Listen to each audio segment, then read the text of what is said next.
Hello, everyone. Welcome back. Today, we're going to be talking about gold-backed currencies.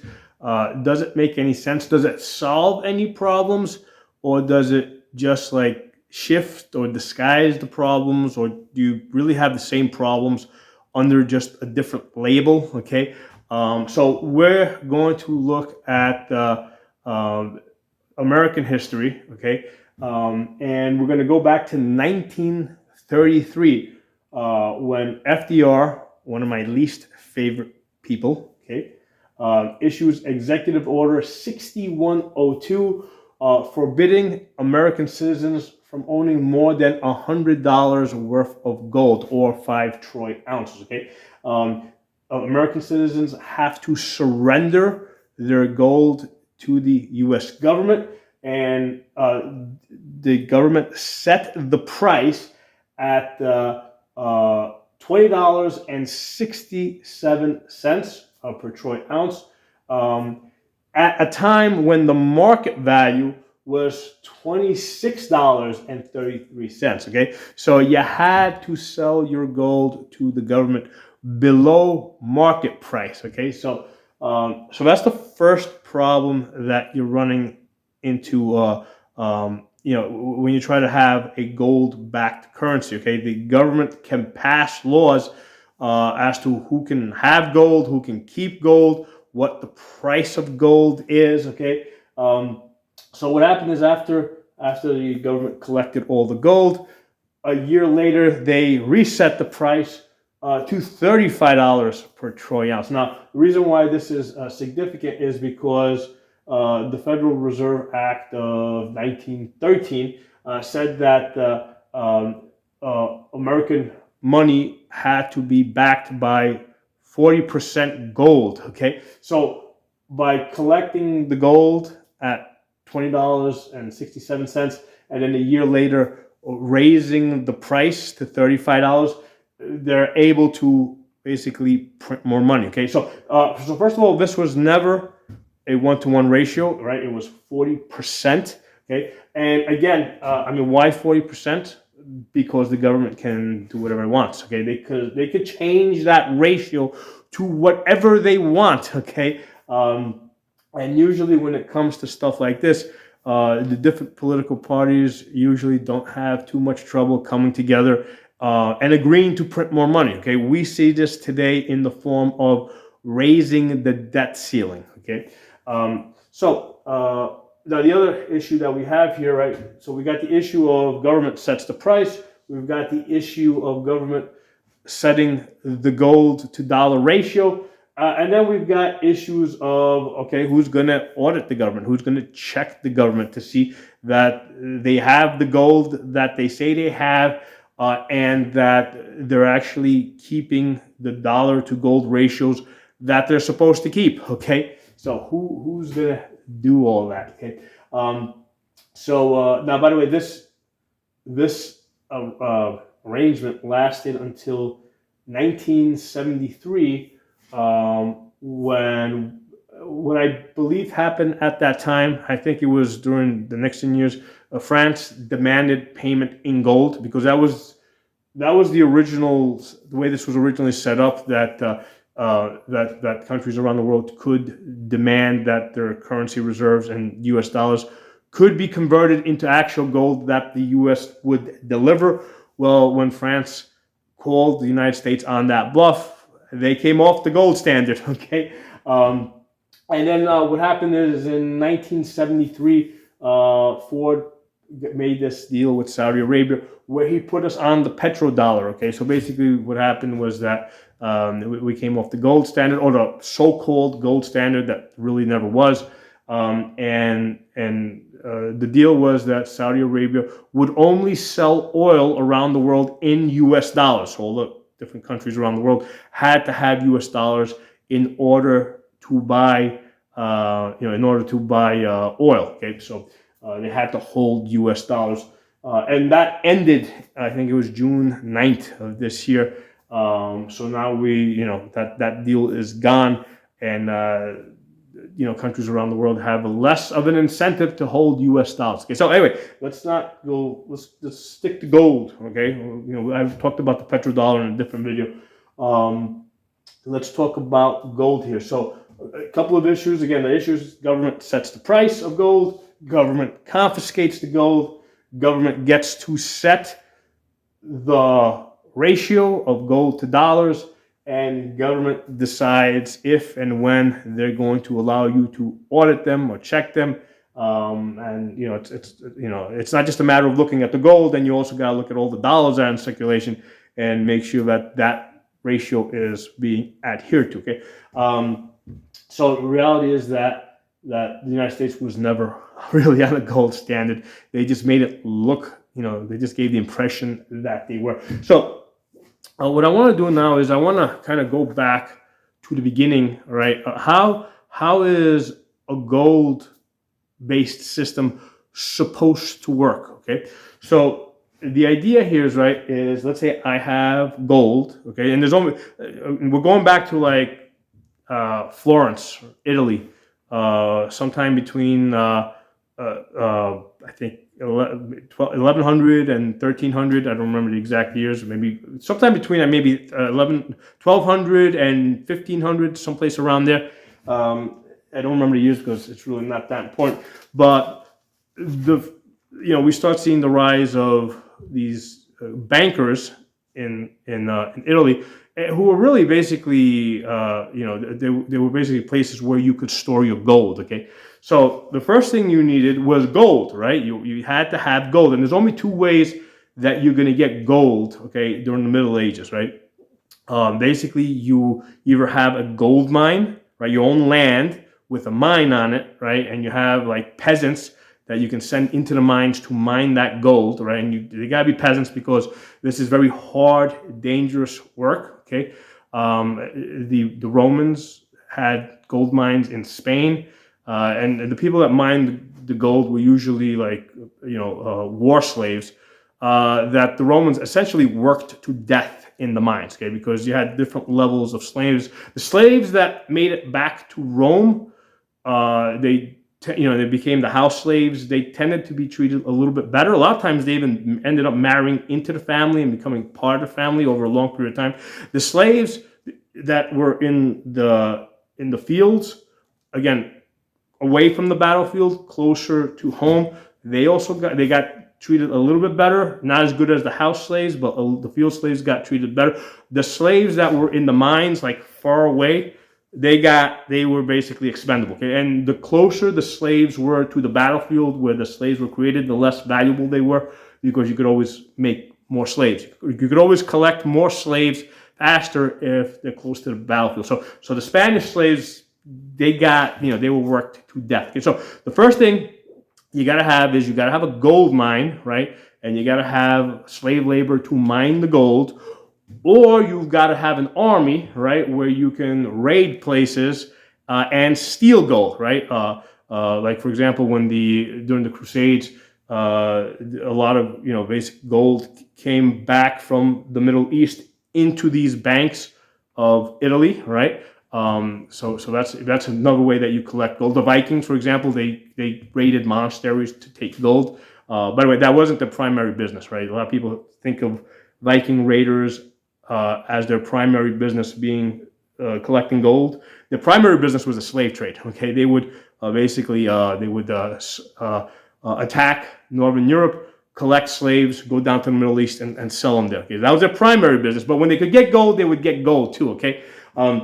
So the point is that you have to have gold in order to create money, okay? So the only people that are going to have gold are people that own land and own armies, okay? Because even if you have a gold mine, you can't protect it, you're not going to have that gold mine for very long, right? Somebody's going to come take it from you, okay? So the only people that could create that could create money, right, with gold, were warlords, basically, okay? So you have your gold mine, or you do your raids, you collect the gold, you got yourself a bar of gold, right, and you bring it to one of these bankers in Florence, Italy, and what they do is they take the gold, okay, And what they do is they issue you a ticket, okay? So here, first of all, what we've done is we've negotiated that this gold that you brought me, we've negotiated that it is going to be worth 12, whatever you want to call this, okay? 12, what should we call this? It's like, I don't want to call it dollars, I don't want to call it peasants. Let's come up with a cute name for this, because anything can be turned into money, okay? Shenanigans. We got 12 shenanigans here, okay? That's what we got here, okay? That's what the gold is worth, 12 shenanigans. So the banker says, okay, give me the gold, and here's your 12 shenanigans that we agreed. Actually, let me lower this camera just a little bit. Okay, so here's your 12 shenanigans that we negotiated. And with the first thing that the banker is going to do is the banker is going to say, okay, listen, for my services, all right, I'm going to take one of these shenanigans, okay, from my services. This is my payment, okay. All right, so the banker is going to take that, okay. So now you have 11 of these shenanigans left, okay. So what the banker is going to also tell you is, okay, so you get these 11 shenanigans left over, but also for my services of holding this gold, okay, a year from now, or at the end of some period of time, you have to pay me back 15 shenanigans, okay? 15 shenanigans. So that's the interest that you have to pay. So here's the interesting thing. I only have 11 of these shenanigans here, okay? But you now have to pay 15. Where am I going to get these extra shenanigans when I only have 11? Okay, so here's the thing. In this system, it's basically a Ponzi scheme. What I'm doing is I'm depending on other warlords that either have gold mines or have gold booty that they've collected through war to go to this banker and also store the gold with this banker, and that they're also going to get these tickets. And now I'm going to do business with these other people, or scam them or whatever, but I'm going to do some sort of business, maybe capture them in battle and ransom them, right? So if they want to be free, they got to pay me, with the gold, these receipts, right? Because so that's the idea, that I have to do business because I have to pay back a total of, we said 15 of these shenanigans. Where am I going to get it? I have to somehow do some type of business transactions so I can get it. So all of a sudden, this has become very valuable. I have to go work, okay? Because somehow I have to come up with these extra shenanigans to pay the bank, okay? So all of a sudden, this money, right? This money that we call shenanigans here has value, okay? And that's the reason why money has value, because there's never enough money in circulation for me to pay my debts. I'm constantly depending on more people to come into this system to create more money so I can pay my debts, okay? So and this works today with mortgages. We'll get into that in a minute, okay? So here's the issue with this, right? Aside from the fact that I need other people to come in and create more money so I will have the interest to pay back the debt that I owe, okay? And also, I'm going to be using this like basically, if I want to buy something, I no longer have to go to the bank and cut off a piece of that gold. I can pay people with this ticket here. So this is now money. I can cut this off and say, okay, you build me a wall, right? Or you, let's say, build me rebuild the wall for my castle. Here you go. This is for you, right? This is how I pay people. Okay. I want to buy a cannon. Okay, here you go. You get this for for me buying. For selling me a cannon, okay? So I'm able to do business now with people. The thing is, I still gotta pay back the 15 shenanigans that I owe, and I obviously don't have enough here. So I need to go out there and do work, okay? I need to go work to raise more shenanigans to pay the banker. Again, so I either, as a warlord, I gotta go to war, or I gotta, get my slaves working deeper in the mines, or my peasants, whatever we're calling them, depending on the century, to dig out gold So again, if I get my peasants, or if I get more gold, what I can do is I can go back to the banker, and I can say, hey, I got more gold, give me more shenanigans. Okay, so I give him another bunch of gold, he gives me another one of these. Okay, so again, the banker is going to say, okay, for my services, I'm keeping this for myself. Okay, so I now have the extra shenanigans that I owe him to pay back the following year the 16 shenanigans that I owe him. But the problem is that I now got to pay interest on these shenanigans that I got from him. Okay, so it's this thing is like I have to keep working to pay back the banker. Okay, so this is called debt slavery. Okay, so even though I have a gold mine, I'm in this vicious cycle, and we can substitute anything into this, right? So let's say I need fertilizer for my land, right? Let's say in this case you need fertilizer, right? And I'm the only guy that has cows, right? So I'm the only guy that can provide you with fertilizer. So you come to me and you tell me, hey, listen, I need a bag of fertilizer. Okay, say fine. Here's a bag of fertilizer, right? Here's 10 pounds of shit, right? All right. Well, actually, let's keep it simple. Let's say 1 pound of shit. Here's 1 pound of shit. Okay, fertilizer.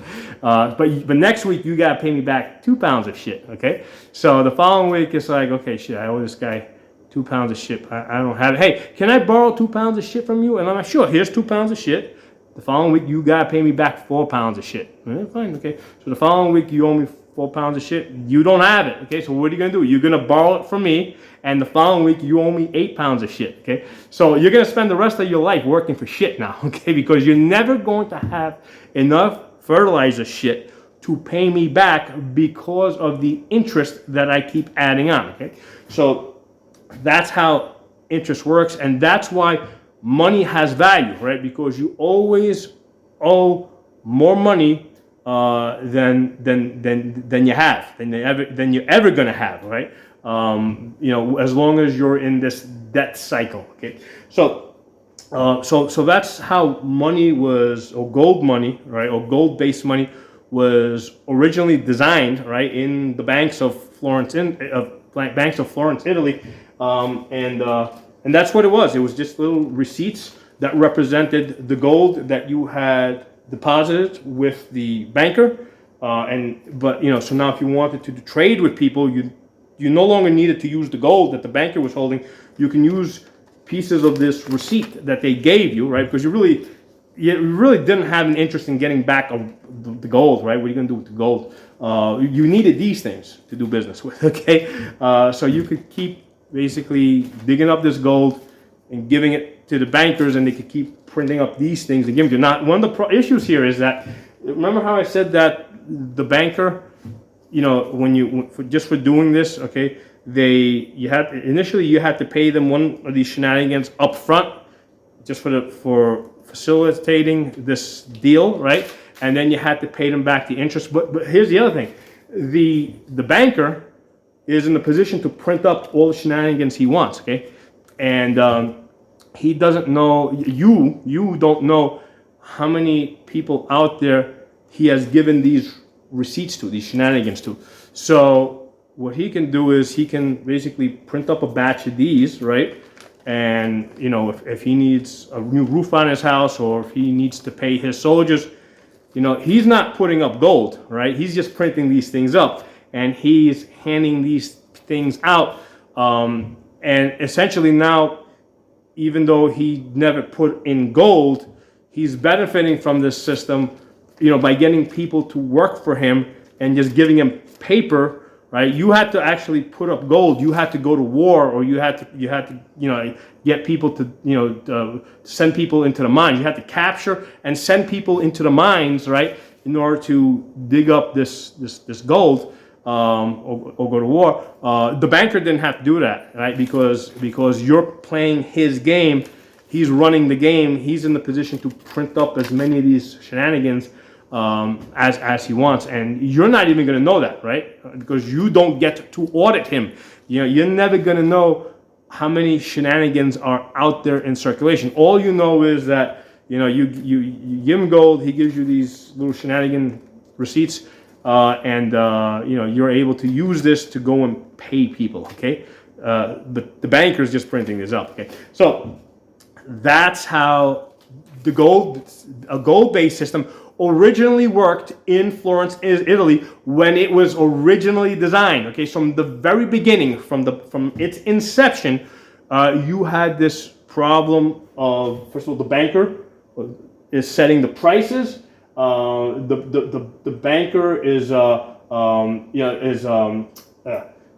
able to print this stuff up, right, and participate in the system, and you don't get to audit him. You don't get to check him to see how many of these things are out there in circulation. So you having a gold-based system doesn't fix the problems. Now the other part of this is that this is a centralized system, right? The banker, right, the person issuing these shenanigans, is the only person that's in a position to do this. And likewise, okay, you as the warlord, right, you're the only person that's able to create money because you have access to gold. You have either a gold mine, or you have an army that can go and steal gold. Okay, the peasants, right, they have no ability to make money, right, because they don't have gold, they don't have land with mines on it, and they don't have armies to go raiding. Okay, so the only people that can participate in this gold-based system are people with gold. Okay, so let's now take a look at the current situation that exists today. If we had a gold-based system that was like purely gold-based, the only people that could create gold, okay, are the gold mines, all right, yeah, or the military, right, the military elite, or the mercenaries that could go raiding around the world. Okay, so you have to have access to gold. Okay, now a lot of people don't realize that if you got a mine, or if you've got deep mining abilities, the earth is full of gold. Okay, so it's not a fixed amount there's not a fixed amount of gold out there. Okay, when the earth was formed, first of all, let's talk about where gold comes from. Okay, so when a star goes supernova, all right, and its core explodes, right, the inner core explodes into the outer part of the star, and as it hits it, that pressure, right, creates the heavier metals, right, from that supernova. Okay, so, and these are very large stars. Like our sun could never create a supernova, but very large stars that create supernovas, that explosion creates the heavy metals, and they're scattered all over the universe. Okay, so when the Earth formed, the heavier metals settled deeper into the Earth. Okay, because heavy things tend to go to the bottom. So over the centuries, yes, we've been more easily been able to mine the gold that's closer to the surface. But as with new technologies and new heavier machinery, as they mine deeper into the earth, they can find more and more gold. Okay, the deeper they go, the more gold they're going to find. Okay, and the methods that they use is like now they're just not looking for gold. What they're doing is they're just they're just mining. Okay, so, and what they do is they sort everything out. So they mine, they collect let's say they collect coal, they collect iron, they collect other metals, and they collect gold, and they just sort everything out. Okay, so the gold mines are the only ones that have gold and would be able to create gold in a banking system that was just based on gold. Okay, so again, now the issue here is that the government is still in a position to set the prices. They're still in a position to confiscate. They're still in a position, to set whatever ratios that they want. Okay, so having a gold-based system does not fix any of those problems. Okay, at the point that the government is committed to cheating the system, they're gonna cheat it. Okay, so there's nothing I have seen, especially over the last 10 years, that would lead me to believe that the government is not going to cheat the system. Okay, so the way money is created now, okay, it's not centrally created, right? Because a gold-based system is what I would call a centralized system, right? Where the bank and the gold miners are the only people that have gold and do banking are in a position to create money. Okay, in our current system, the way money is created is people are able to put up other assets to create money. Okay, so all of us are able to create money. We do it in the form of a mortgage or car financing. So when you get a mortgage on the house, basically the bank takes the deed to your house, and they use that money to electronically create money locally, right? They create it. So it makes no difference whether you're putting up a house as collateral, a car, or gold, right? If you have a gold mine, you can go mine gold and give that to the bank, and they can use that to create money. Okay, so all of us are able to create money. So it's a decentralized system. And the benefit of this is when you have a centralized system, right, that's just gold based, it's basically the government has to decide how much gold, how much money they want to put in circulation. Okay, they are the sole deciders of that, or rather the people that, between the government and the people that have gold, they are the sole deciders. Okay, the peasant population is not part of this. Right now, because we're able to put up other assets besides gold, we're able to participate in the creation of money. And this is how it should have been, and this should have been like where it stops. Okay, I want to cut in real quick and talk about one of the problems with the government being the only one that is creating money. Okay, if they're creating money, they get a lot more say on how that money is going to be spent.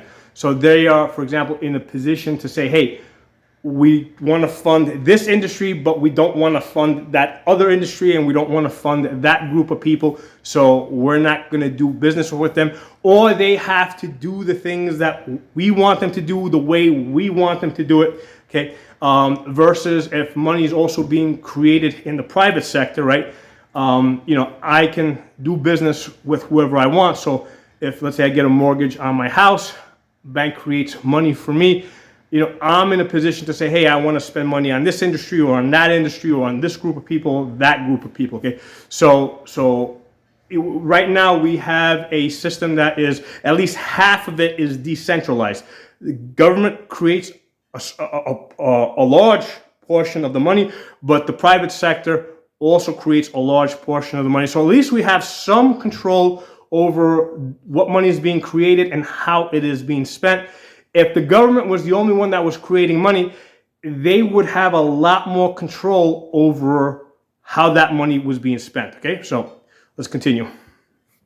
The government should not have had the ability to create money, right, without putting up collateral, putting up assets. Okay, and basically the government shouldn't be able to create money. Period. Okay, the only way that the government should be able to create money is basically through taxes, right? Since or issuing debt. Okay, a debt in terms of not debt like we have today, but debt in terms of they issue bonds and they actually pay it back with money that they collect through taxes. Okay, right now the government's basically double dipping because they're taxing us, but they're also creating money on the side, right? Like the bankers, like just using these little shenanigan receipts.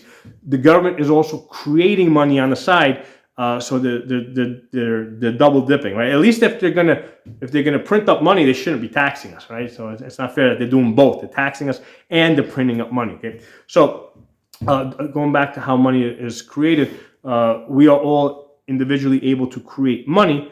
Okay, and the way this system works is, let's say I get a mortgage on the house for, let's say, $200,000.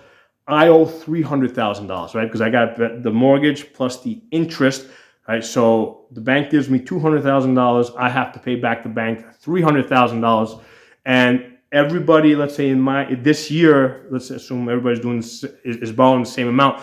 Everybody that borrows $200,000 has to pay back $300,000. Okay, so obviously there's not enough money for my generation, right, to pay back the interest plus the principal plus the interest.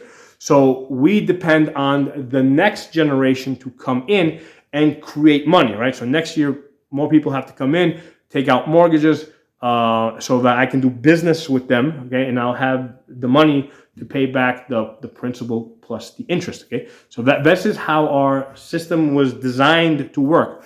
And it would work great. It would be like almost self-regulating, right? Because it would allow for a growing economy, right? As more people come into the system, more money is created. Okay, if more people aren't coming into the system, it slows down, right? People have to work harder, so it's a self-regulating system. Now, the government corrupts this system because when the government creates money, they don't put up collateral, okay? So there's a limit to how much money I can create because I have to put up collateral. There's no limit to how much money the government can create, okay? They just have this concept of a debt ceiling that the government basically votes to raise every year, okay? So again, this goes back to the original problems that we had, right? Government sets the price of, government decides what the ratios are going to be. Government decides, if they're going to audit themselves or how they're going to audit themselves. So the government can pretty much do whatever they want to do, and the people are powerless. So they are corrupting, right? They are corrupting what would be an otherwise good system, right?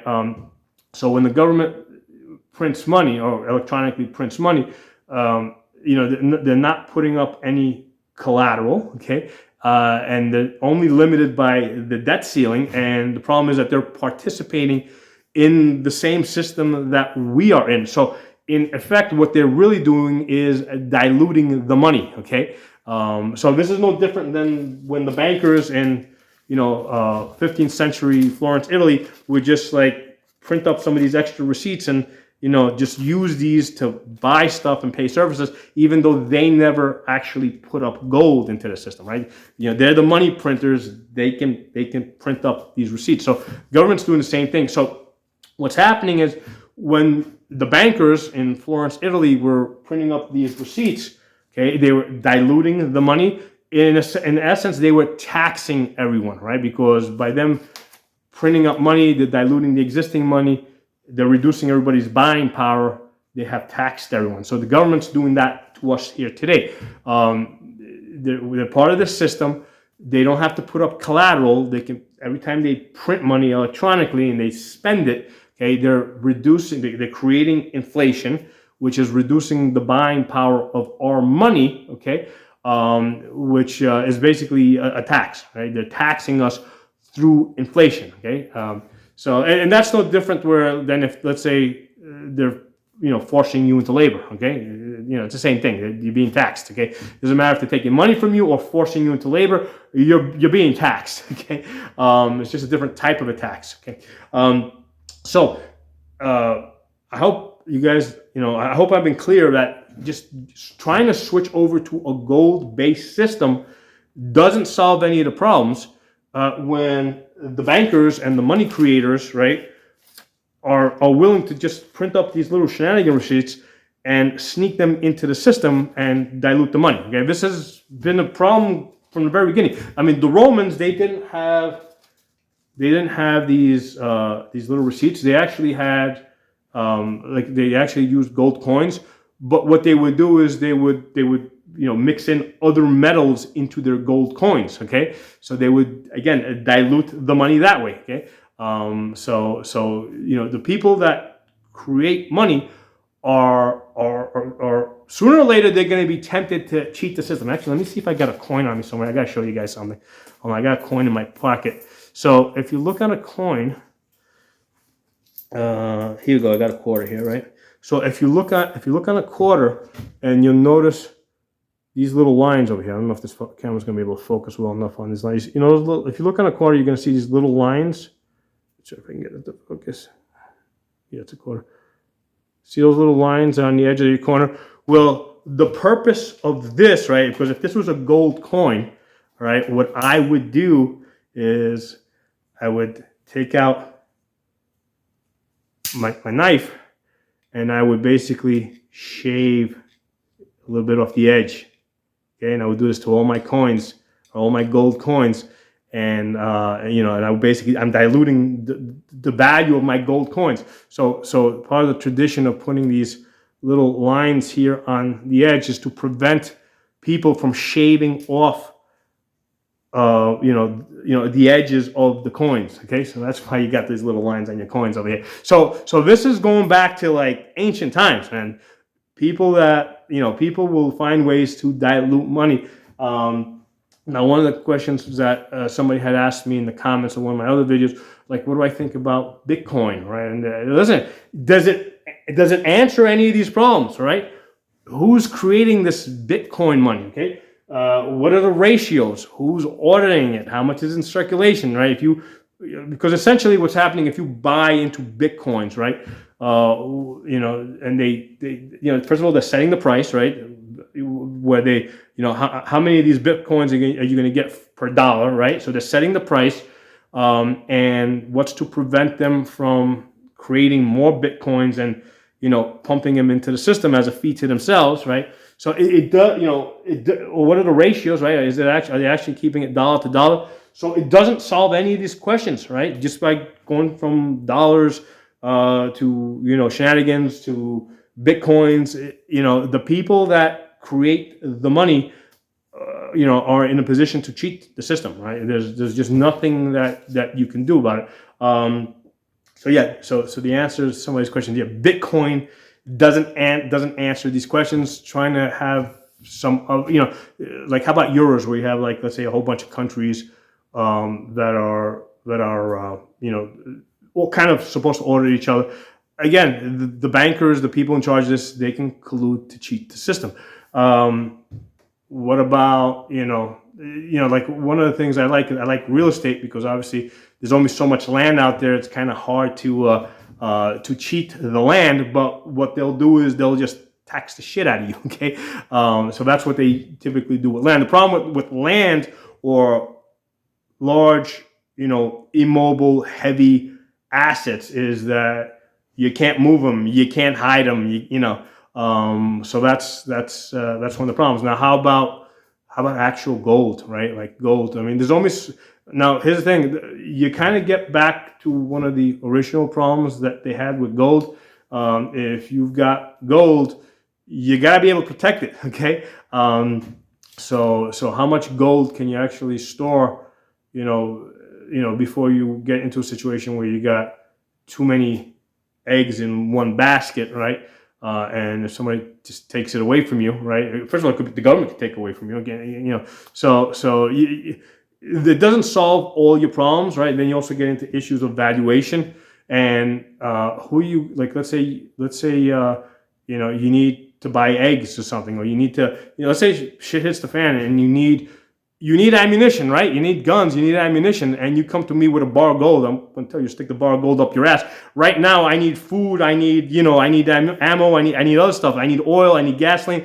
I don't need bars of gold, okay? So gold bars are not liquid, right? And it's kind of hard to convert it into stuff that you need, when you really need it, in a timely manner. So that's one of the issues that you run into with gold. Okay, now I'm not like against gold. Like one of my investments is like gold funds. Okay, so I do have some gold fund, some money in gold funds, but that's not really like an SHTF type of insurance. Okay, that's more like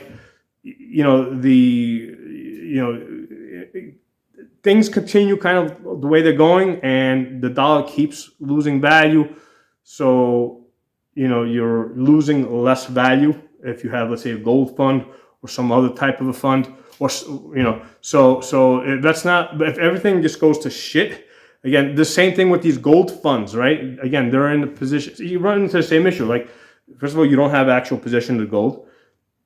They're setting the price.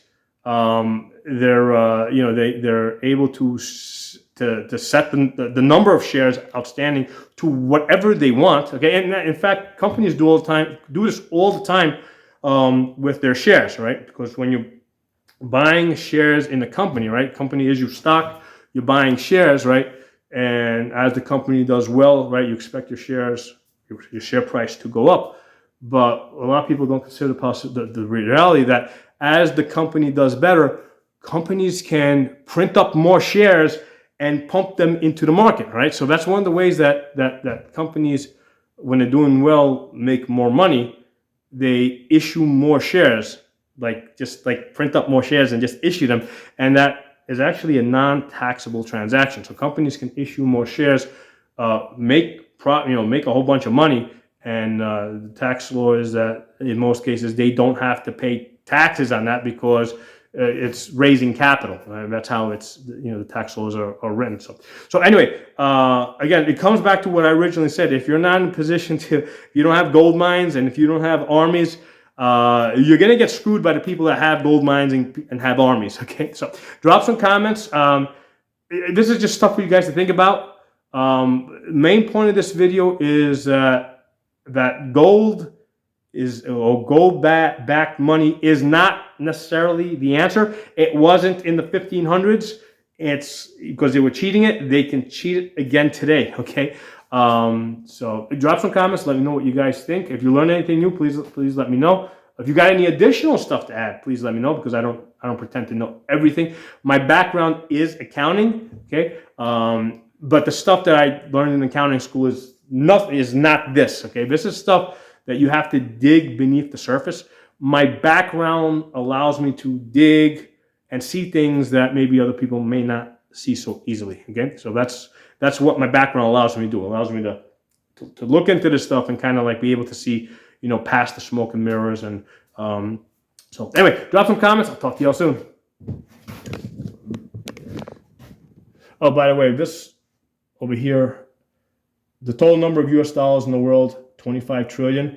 The total world debt in US dollars is 75 trillion. Okay, so there's only 25 trillion dollars in the entire world to pay 75 trillion dollars worth of debt. So again, you can see the Ponzi scheme. There's never enough money in circulation to pay the outstanding debt. This is how the system is designed. It was basically designed like this, from its inception. Okay, the national debt, 35 trillion. The big problem here is that 35 trillion is 46% of the 75 trillion, and the world has like caught on to that the United States is like printing money out of control. If this number wasn't if this number here wasn't 46% of the 75 trillion, the world wouldn't be like freaking out right now trying to get away from US dollars. Okay, that, and plus the fact that the United States seems to feel that it can just take away other people's monies, confiscate it anytime people and countries aren't doing exactly what they want you to do. Okay, so drop some comments. Talk to you soon.